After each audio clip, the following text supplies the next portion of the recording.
Alright, ladies and gentlemen, welcome back to this Club3D Showmatch series. We've currently got Grubby 2 and Sheth 1 going into Grubby's map choice. It is the one and only Cloud Kingdom. Alright, here we go. Countdown has now begun.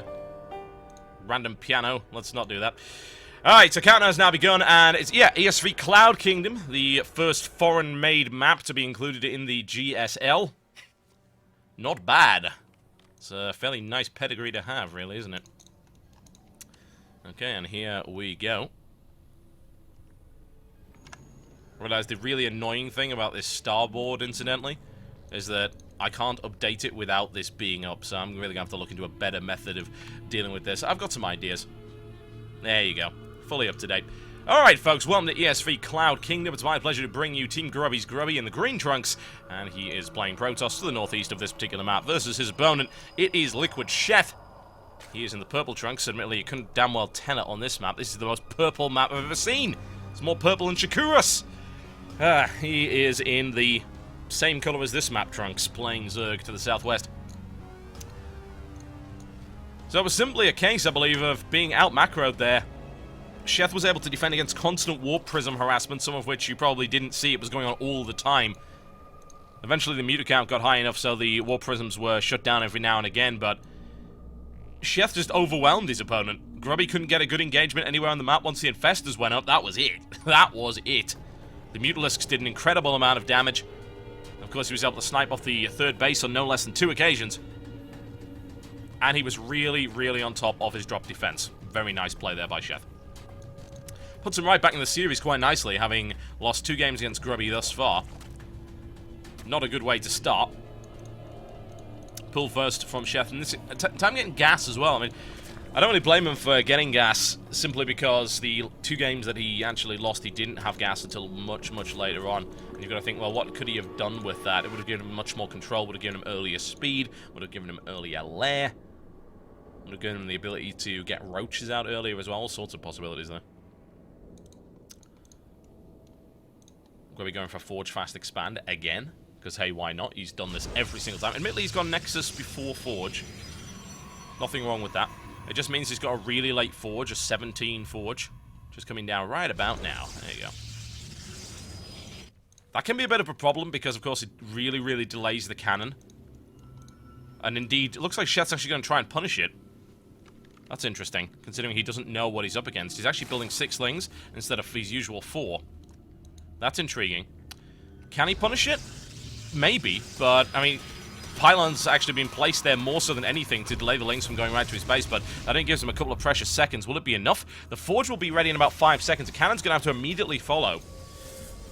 This is not a big map, but it looks like Sheth is actually not going to go for it. He's more interested in dealing with his probes. That's a little bit unfortunate. I think maybe if Sheth had known about that earlier, he could have gone in there, but Grubby's now got the solid wall off, so it's not going to happen. Well, at least that's going to give him a reasonable amount of map control. He can poke up there, and he can do it. He can do a little bit of damage. He can actually... Can he kill the pylon? No. The cannon's going to be up momentarily, but... Yeah, it's a shame. Again, if he'd gone in earlier, he could have maybe forced the cancel on the pylon, maybe even gotten in if he was lucky, but... No, not at this point. Yeah, 17 Forges, as I said, a little bit risky, but does let the Nexus go up faster, so... Gives Grubby potentially an economic lead, as well as 2 sets of Chrono Boost. And it may force Sheth to actually go for a fast third, because keeping up with Grubby, who actually put down his Nexus before his opponent, is going to be tricky. Sheth agrees, and is going directly for it. This is a misty purple map, isn't it? I definitely prefer this map if it wasn't so purple, if I'm totally honest. Very purple. It's almost like the thing that, as I said, Grubby likes to do on Tal'Darim. At the greenest map in the map pool, he goes green, hides his probes. What does Sheth do? Well, he picks the In fact, it wasn't even Sheth's pick, actually. It was Grubby's pick. He was telling me before the game there's an interesting Colossus snack point on this map that you can exploit. I've yet to see that in action. Of course, there is the infamous Space Shark here as well. He's keeping an eye on things. He's the overseer of these proceedings. He will not have any of your tomfoolery, I might add. He looks calm, but trust me, that guy can get really violent.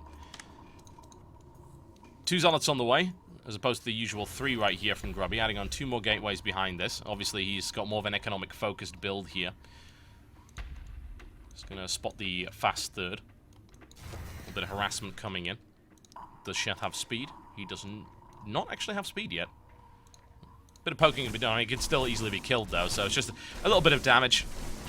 Nothing really wrong with that. Hatcheries do regenerate quite slowly, so you might as well do a little bit of damage. Go straight for the mineral line for a defensive position. Sheth realizes, you know what, I don't want to attack him here. That's silly. I'm going to go around the back, which Grubby didn't seem to consider as a possibility. There you go. Now just re-maneuvering his forces to make sure that he doesn't take too much damage. But there we go. The surround has been done. Admittedly, I don't think they've really killed their weight in lings, actually. Units lost. Yeah, they haven't. That was actually a really good trade there for Sheth. He can afford, of course, to lose 4 lings for every zealot, and he only lost 5 in total, so good play. In the meantime, Overlord tries to get in there and have a look around. Denied there by a Stalker. Shouldn't die. Now the Assimilator's coming in behind that as well, after no Assimilator spotted. Robotics facility coming in as well. Ooh, it's going to be 4 gases worth. So, most likely going through to straight through either Colossus or High Templar. Warp Prism is a possibility, of course, and the Immortal as well. Only a single forge up those. It's funny, I don't really see Grubby going for double upgrades all that much. It doesn't seem to be something that he's all that into.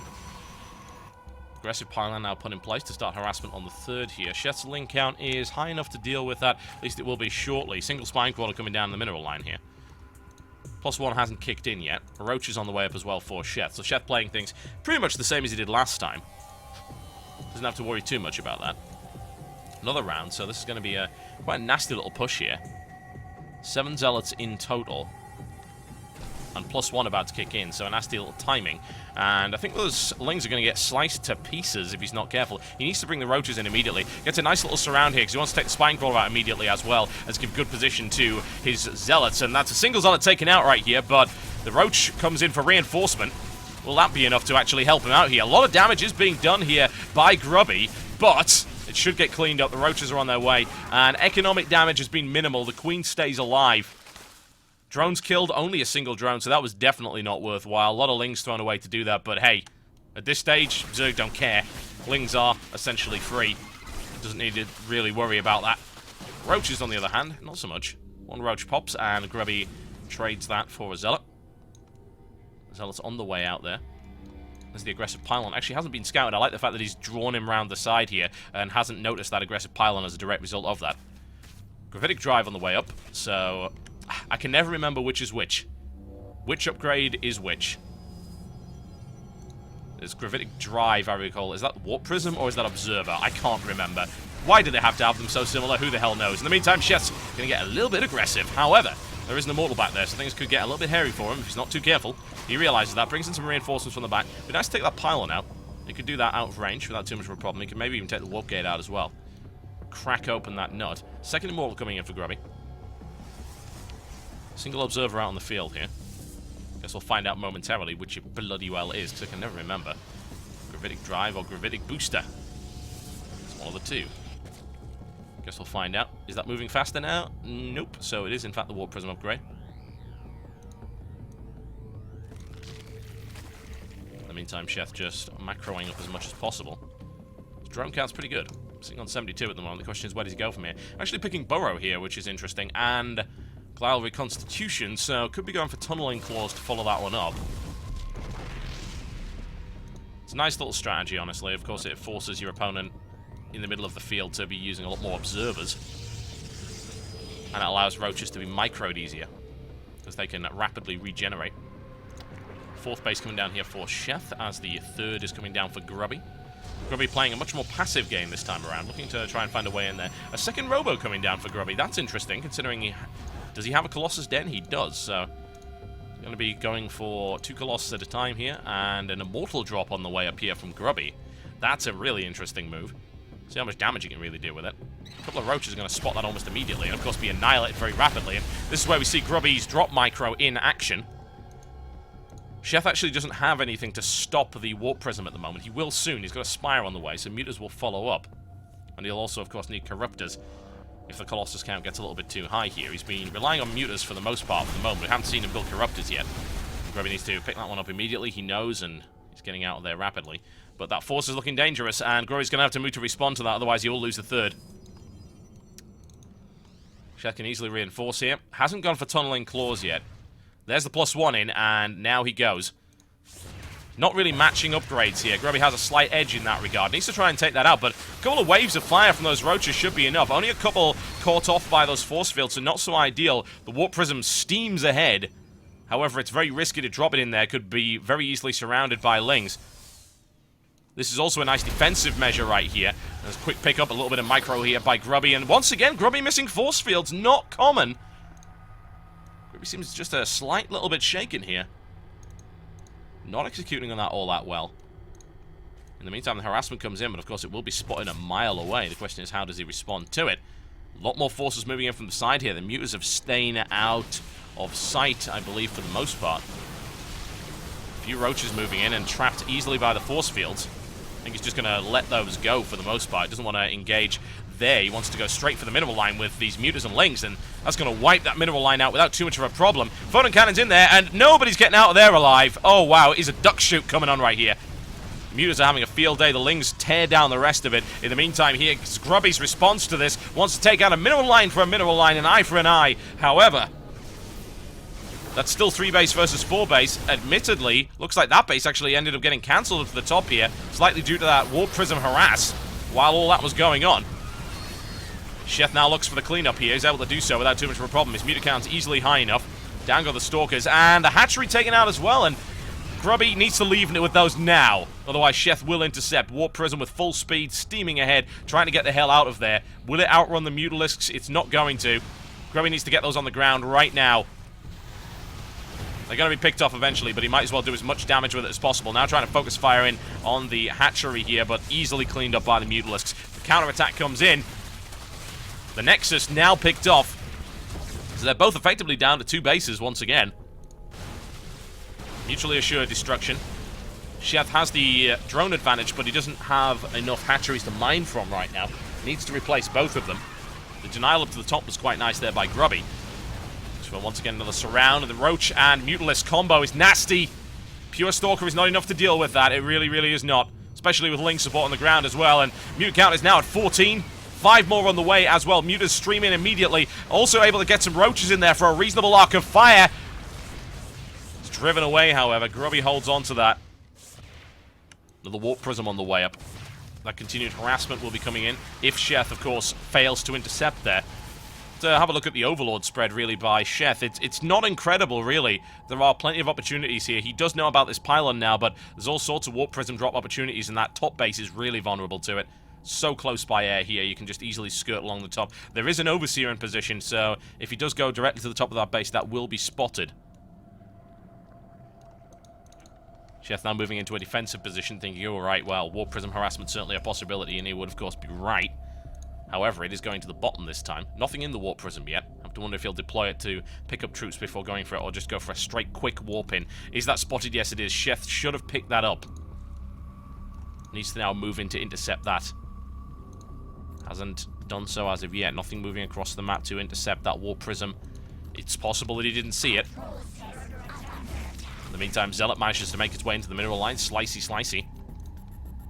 There's the warp in, and cleanup's going to have to come in from Sheth quickly because those +1 Zealots will slice their way through those drones very rapidly.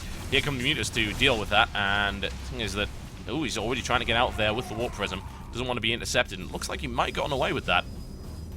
Muters have moved into position. They should be able to respond to that very, very rapidly, however. Grubby still hasn't managed to re-establish that base, having it being blocked off there by Overlord creeps spreading. The top base is nicely secure at the moment. Once again, that bit of harassment gets cleaned up quite quickly. This mutant count is starting to get really dangerous, honestly. It really, really is. And once it gets so high, I don't know that you can really deal with it. We saw Destiny take out not 1, but 2 Mouse Sports players in yesterday's IPL Team Arena Challenge using Mass Muta. They were both Protoss. It was Mana, who is arguably the best Protoss in Europe at the moment, and Hazelwobs, who is frequently very high tier, and Grubby is so low on supply at the minute, and I just don't see how we can match up to this. There's 28 Mutas, about to be +2, especially with Ling and Roach support, and it looks like Sheth's going to take this. I just don't see how Grubby can hold on at this point. That base is not going up. He's mostly mined out. Of course, he's mined out and he's made. His natural's getting to that point. Sheth is comfortably on 4 bases. The upgrade count isn't high enough for Grubby to deal with +2 either. Triple upgrades coming in, 14 more roaches coming on, and even no Templar Archives shut down, and that main base is a playground here for Sheth's Mutas. Why, oh why? How the hell do you deal with that? It's tricky. It really, really is. Sheth showing us a very impressive performance right here. Incredibly impressive. Grubby's going to be kicked out of this match very shortly. I just don't see how he can live. I mean, he can't. The Nexus is going to fall down so quickly to any kind of concerted counterattack. If 25 roaches were to go in there, they would probably stomp all over that force, even with the Archons. With mutalisk support, there's just no way. 78 supply to a maxed out army of 200. Sheth can just go. Once again, Sheth kind of not smelling blood, I suppose, as much as you would expect from Sheth. Sheth's known as a very mana player, very friendly, but he smells blood, and he's aggressive, man. He really, really is. He's not really demonstrating that right now. He's got a 200 army, he can just go for it and win. There's nothing Grubby can do to stop him. Grubby's even supply blocked just to make things even worse. Having lost that pylon up there, not having any reinforcing pylons. And here it comes, the death of Grubby in this matchup. Grubby will try and hold on, but there's just nothing. There's nothing he's got. 10 more mutas coming in. Grubby's third base going down once again. The supply count is absolutely brutal. Few Stalkers, the holdouts up to the side here, trying to hold on for as long as they can, but really, what do you do against this? It's difficult. 15 more Mutalisks. A big trust fund in for Sheth as well. There, ladies and gentlemen, is the GG. Very nicely done there. Very nicely done by Sheth. Pulls the series equal to 2 apiece. What can I say, man? Sheth is incredibly impressive. As, of course, is Grubby, but it looks like that he had a few problems there. He was indeed struggling. Alright, folks, we're going to be heading over to the other server right now. When we come back, we'll be bringing you the 5th match of this Best of 7 series, brought to you by Club3D. Remember to check out... Check out? That's not even a real word. Facebook.com/Club3D. Go and check that out. It's how you do it. If you like that page, and then if you leave a comment, you can be in with a chance of winning a GTX 560 Ti from Club3D. Be right back very shortly, folks. Do not go anywhere.